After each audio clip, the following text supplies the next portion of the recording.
Bismillahirrahmanirrahim. Question number 2. A finance company charges $55 simple interest on a sum of money which is borrowed for 5 months. Given that the rate of interest is 12% per annum, find the sum of the money. एक financial company charge कर रही है simple interest $55 rupees sum of money पे.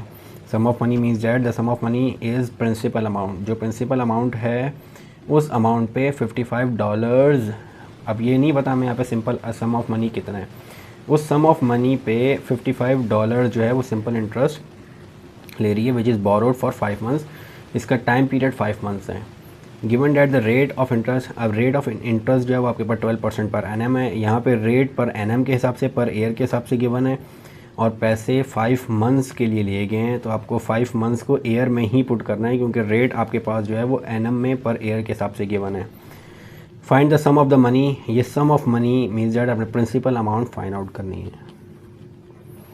सो according to this question the interest amount is $55. Simple interest on a sum of money which is borrowed for, and the time period is 5 months, which is also equal to 5 by 12 years.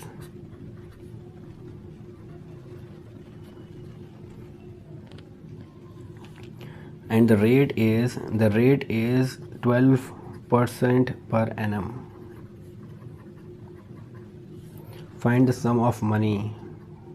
Some of money which is the principal amount that we have to find. So यहाँ पे interest formula use कर सकते हैं. Interest is equals to principal amount rate time period divide by 100. So the interest amount is $55. The principal amount we have to find. Rate हमारे पास 12% given है. Time period हमारे पास 5 by 12 अपॉन 100. यहाँ पे सॉल्व करते हैं. 12 से 12 कैंसिल आउट हो जाएगा हमारे पास.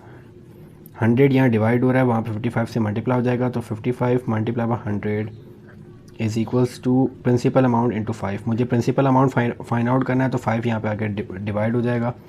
सो 55 multiply by 100 divided by 5 is equals to the principal amount. So 5 1 the 5, 5 2 the 10, 20 into 55, 20 multiply by 55, 1100.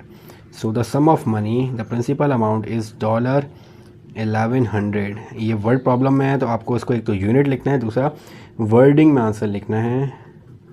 The sum of money will B